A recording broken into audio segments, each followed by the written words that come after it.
소개시켜줘. 사랑에도 연습은 있는 거기에 아주 조그만이라도 신경을 써주는 사랑 경험이 많은 사람이라면 좋겠어. 한 번쯤은 시련에 울었었던 눈이 고운 사람 품에 안겨서 뜨겁게 위로받고 싶어. 혼자임에 지쳤던 내 모든 걸 손이 고운 사람에게 맡긴 채 외로움을 잊을 수 있다면 좋은 사람 있으면 소개시켜줘. 만남 그 자체에 연연하기보다 한 번을 만나더라도 그때 분위기에 최선을 다하려는 사람이라면 좋겠어. 나에게 높은 상처가 있는데 과거가 없는 사람은 부담스러워. 한 번쯤은 시련에 울었었던 눈이 고운 사람 품에 안겨서 뜨겁게 위로받고 싶어. 혼자임에 지쳤던 내 모든 걸 손이 고운 사람에게 맡긴 채 외로움을 잊을 수 있다면 겨울이라 날씨가 추웠을까. 발장 끼는 연인들의 모습에 나의 눈이 왜 시려울까. 한때 나도 저런 때 있었다며 새로운 사람이 그리운 걸까. 옛사람이 그리워진 걸까. 옛사람이 그리워진 걸까.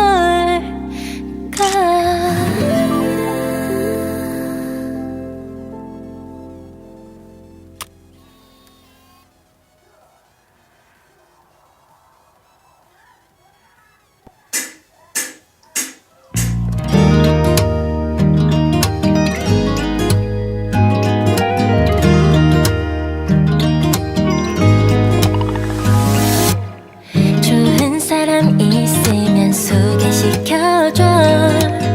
때로는 물처럼 때로는 불처럼 진심으로 나만을 사랑할 수 있는 성숙하고 성실한 사람이라면 좋겠어.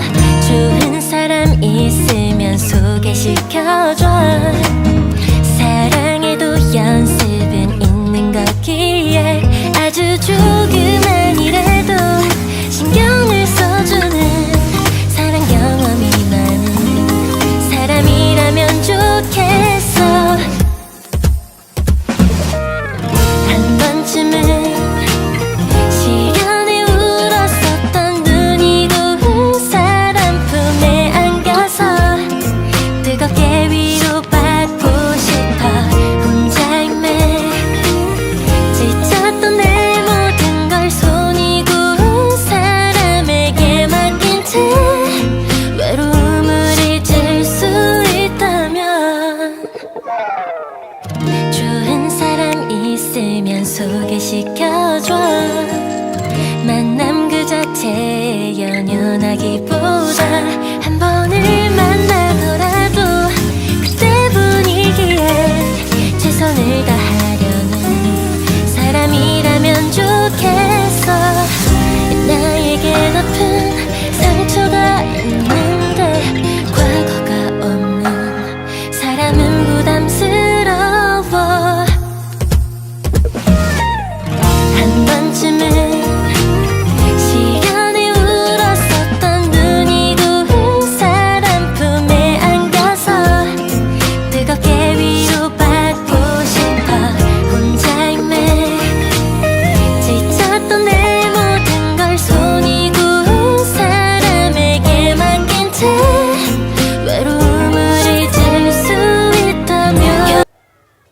kita mulai. Yang pertama tentang gelombang. Nah, kalian harus tahu gelombang persamaan dasarnya adalah, nah kalian harus tahu ya, gelombang adalah getaran yang merambat. Persamaan dasarnya adalah tentang periode T, yaitu N itu adalah banyak gelombang, T kecilnya adalah waktu dalam second. Untuk frekuensi adalah banyaknya gelombang dibagi dengan waktu. Kebalikannya periode, berarti frekuensi adalah 1/T-nya ya. Periode adalah satuannya second, frekuensi satuannya hertz. Kemudian ada cepat rambat gelombang, yaitu V, satuannya meter per second, rumusnya dari lambda dikali F atau lambda per T. Lalu ada besaran amplitudo. Amplitudo ini adalah simpangan maksimum dari suatu gelombang. Kalian harus tahu kalau ini contohnya gelombang transversal ya. Kalau gelombang transversal berarti amplitudo itu adalah simpangan maksimum dari titik seimbangnya ke gelombang, simpangan gelombang yang paling tingginya. Boleh di atas, bisa di bawah, itu adalah amplitudo. Lalu yang namanya lambda itu atau panjang gelombang adalah panjang atau jarak dari awal dia naik lalu sampai balik lagi ke titik asal setelah turun.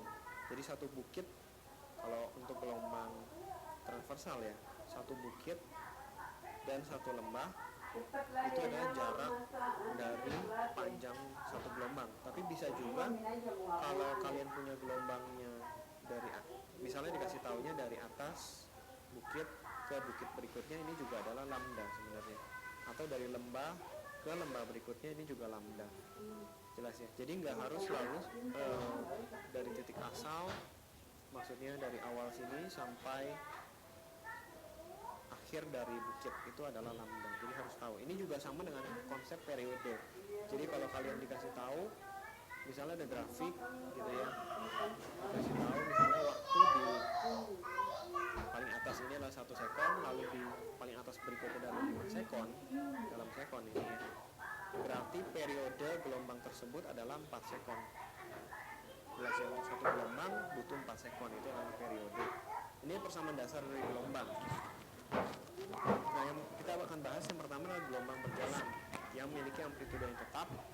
Persamaan umumnya adalah Y sama dengan plus minus. Perhatikan ada plus minus A sin WT min plus X, dimana kalian harus tahu ya, tanda plus minus di depan kan kalau plus gelombangnya akan ke atas, kalau minus artinya gelombang akan mulai ke bawah duluan. Kalau plus minus yang di dalam sin itu plus artinya gelombangnya ke kiri, minus artinya gelombangnya ke kanan. Nah, saya misalkan lah, misalnya ada gelombang Y sama dengan A sin WT min KX. Berarti kalau digambar, itu gelombangnya ke kanan sambil ke atas duluan. Kurang lebih begini. Ya, karena dia depannya amplitudonya positif, di dalam sinnya itu negatif. Jelas ya? Nah, ini saya jelaskan, Y adalah posisi dalam meter atau simpangan. Nama lainnya Y adalah simpangan. A adalah amplitudo, satuannya meter secara internasional, tapi boleh juga dalam sentimeter. Kalau misalnya dalam sentimeter, berarti Y juga dalam sentimeter. Y sama A ini sama satuannya. Lalu omega, frekuensi sudut radian per second. T adalah waktu, T kecil ya. K adalah bilangan gelombang, satuannya meter pangkat min 1. Lalu ada X, jarak, satuannya meter. Nah, kalian harus tahu besaran omega itu bisa didapat dari 2pi kali F, atau karena frekuensi berbanding terbalik dengan T, bisa juga dia 2pi dibagi dengan T, dibagi dengan periode. K adalah 2pi per lambda, bilangan gelombang. Nah, kalau kalian ditanya kecepatan partikel, itu beda dengan cepat rambat gelombang. Kalau cepat rambat gelombang, ya, cepat rambat gelombang itu V, rumusnya adalah lambda dikali F, atau lambda per T. Ini cepat rambat gelombang secara keseluruhan. Tapi kalau kalian tinjau satu partikel pada gelombang, itu kecepatannya tergantung dari posisinya, dari X-nya dan dari T-nya. Seandainya Y adalah A sin WT min KX nih ya, yang tadi saya udah kotakin sebelah kanan, V-nya adalah DY per DT atau turunan Y terhadap T. Kalian belum diajarin ya tentang turunan, jadi terima dulu aja. V adalah omega kali A cos omega T min KX. Jadi dalam kurung sin gak akan berubah ketika dia berubah menjadi cos. Turunan sin itu adalah cos. Jadi kalau kalian punya y sama dengan misalnya kalian punya y sama dengan 2 sin 3x gitu ya, turunannya di aksen atau kadang ditulisnya dy per dt. Kalau ini dy per dx berarti x yang diturunin adalah 2 kali cos 3x, lalu 3x diturunin itu 3. Makanya ini ada omega di depan lagi ya, muncul kali a cos wt min kx. Lalu yang kedua ada percepatan partikel a. A adalah dv per dt, turunan dari kecepatan dibagi waktu. Berarti muncul omega lagi, makanya dia kuadrat. Ya, ini rumusnya. Omega kuadrat kali a sin wt min kx, atau kalian bisa tahu a sin, ya kan? A kali sin wt min kx ini adalah y. Jadi bisa diganti a itu adalah min omega kuadrat kali y. Itu juga boleh.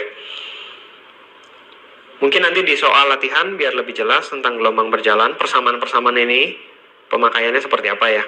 Jadi kita bisa cari percepatan, lalu posisi dari atau simpangan dari satu partikel pada gelombang yang berjalan kalau kita tahu persamaan gelombangnya. Nah, lalu ada tambahan tentang sudut fase. Sudut fase itu ada theta yang di dalam kurungnya sin atau cosnya itu ya, wt min plus kx-nya. Satuannya dia dalam pi, biasanya berapa pi radian. Lalu fase, lambangnya seperti huruf Y, adalah theta dibagi dengan 2pi. Theta yang mana? Theta yang tadi nih, dari atas ya. Sudut fase dibagi dengan 2pi. Lalu ada istilah beda fase, adalah min delta x per lambda. Mungkin nanti lebih jelas di soal. Yang kedua adalah gelombang stasioner. Nah, gelombang stasioner gelombang yang diam. Jadi kalau tadi gelombang berjalan, contohnya gelombang di air laut, itu setiap benda yang kalian taruh di air laut pasti akan terus bergerak berdasarkan waktu dan posisi, nggak akan kembali ke titik awal. Nah, kalau gelombang stasioner atau gelombang yang diam, dia hanya pada daerah itu aja. Contohnya gelombang pada tali yang ujungnya diikat. Kalau kalian punya tali ujungnya diikat nih ya, yang ujung terikat, saya langsung lihat gambar yang kanan. Punya tali ujungnya diikat pada tembok gitu atau pada paku, kalian getarkan ya. Ini asal getaran. Kalian getarkan naik turun talinya, maka gelombangnya akan di daerah sekitar sini aja, ya kan, akan bolak-balik ke kanan lalu ke kiri, nggak akan kemana-mana. Dia partikelnya hanya daerah situ aja. Itu namanya gelombang stasioner. Nah, gelombang stasioner harus perhatikan amplitudenya itu berubah karena dia ada gelombang datang, gelombang pantul itu saling menjumlahkan atau saling menghilangkan. Terjadi interferensi yang terus-menerus antara gelombang yang datang dengan yang pantul. Ya, untuk gelombang stasioner ini ada 2 jenis, yang ujung terikat dan ujung bebas. Nah, ini yang saya gambar ini adalah ujung yang terikat. Yang putus-putus merah ini adalah gelombang pantulnya. Ini adalah gelombang pantulnya. Kalau yang garis ungu ini adalah gelombang yang datangnya. Nah, kalian harus tahu ada rumus yang berbeda dengan gelombang berjalan ya. Untuk gelombang stasioner ini adalah persamaannya dijumlahkan dari gelombang datang dan pantul. Misalnya yang datangnya A sin kx min wt, pantulnya A sin kx tambah wt. Jadi cuma beda plus minus di sinusnya aja, yang satu ke kanan satu ke kiri. Nah, ini dengan aturan sinus ya, penjumlahan sinus, dimana sin A tambah sin B itu harus tahu ya. Persamaan sin A tambah sin B kalau kalian jumlahkan itu adalah 2 sin setengah dari A tambah B dikali cos setengah dari A minus B. Jelas ya? Nah, ini kita dapat persamaan 2A sin kx cos omega t, di mana amplitudo total dari gelombang stasioner ini adalah 2A sin kx. Jadi di luar T itu adalah amplitudo. AP ini adalah amplitudo gelombang stasioner gabungan. Makanya tadi saya bilang amplitudonya berubah ya, dibandingkan yang awal dia berubah. Awalnya A sekarang jadi 2A sin kx. Oke, untuk ujung bebas itu mirip dengan ujung terikat. Nah, ini saya langsung kasih perbedaannya. Kalau ujung bebas berarti dia seperti tali dipantulin ke tembok begitu aja dia. Jadi dia nggak diikat ujungnya bebas. Bedanya pantulannya itu dia pertama kali di perut. Jadi ini ada istilah perut. Lalu yang titik-titik ini adalah simpul. Ya, ini perut 1, simpul 1, simpul 2. Untuk ujung bebas ya, ini ujung yang bebas, letaknya seperti ini. Ini adalah perut 1, ini adalah perut yang kedua di daerah sini, ini adalah perut yang ketiga. Lalu ini adalah simpul yang ketiga dan seterusnya. Kalau ujung terikat itu lebih gampang dilihatnya, ini simpul 1, lalu ada simpul 2. Ini adalah perut yang pertama, ya kan? Ini adalah perut yang kedua. Nah, ini ada perbedaan. Saya udah turunin dalam tabel supaya kalian gak bingung dan lebih enak melihatnya ya. Ujung terikat tadi udah diturunin rumusnya 2A sin KX cos WT, lalu ujung bebas mirip banget 2A cos KX sin WT. Jadi jangan hafalin yang sin kali cos itu selalu ujung terikat, tapi kalian hafalin omega T-nya. Kalau di cos itu adalah ujung terikat. Jadi ujung terikat omega T-nya itu di cos. Kalau ujung bebas omega T-nya itu ada di sin. Ini boleh dibolak-balik ya, jadi 2A sin WT kali cos KX juga boleh untuk ujung bebas. Amplitudenya berarti beda, kalau ujung terikat 2A sin KX, kalau ujung bebas 2A cos KX. Nah, letak simpul sama perut ada rumus sebenarnya, ya kan? Di sini ada rumusnya, XN tambah 1 adalah 2N kali lambda per 4 untuk simpul ujung terikat, dan perut ujung terikat XN tambah 1, 2N tambah 1 kali lambda per 4. Untuk ujung bebas ini kebalikannya ujung terikat ya kan, lihat ya, ini sama dengan perut, letak simpulnya ujung bebas sama dengan perut untuk ujung terikat. Jadi hafalin satu aja, misalnya kalian hafalin yang ujung terikat, bebas pasti kebalikannya. Maksudnya perut dan simpul, contohnya ujung bebas lah, gini ya. Seandainya kalian tahu lambdanya 4 meter, berarti letak perut pertama itu pasti di X sama dengan 0, karena dia pertama kali terjadi perut.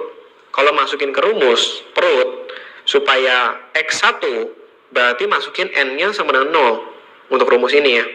Berarti 2 kali 0 kali lambda per 4, ya hasilnya 0 gitu ya.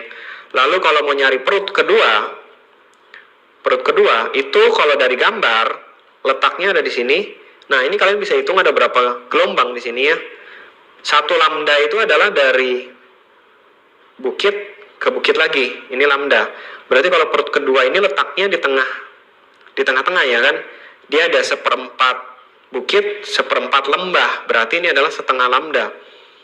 Dari gambar kita dapat X-nya setengah lambda. Oke, saya buktiin dari rumus. X2 berarti masukin N-nya 1, yaitu 2 kali 1 kali lambda per 4, yaitu setengah lambda. Sama ya.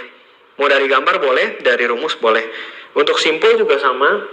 Kalian bisa cari dari rumus, bisa dari gambar. Tapi hati-hati kalau dari gambar harus tahu lambda itu dari mana ke mana.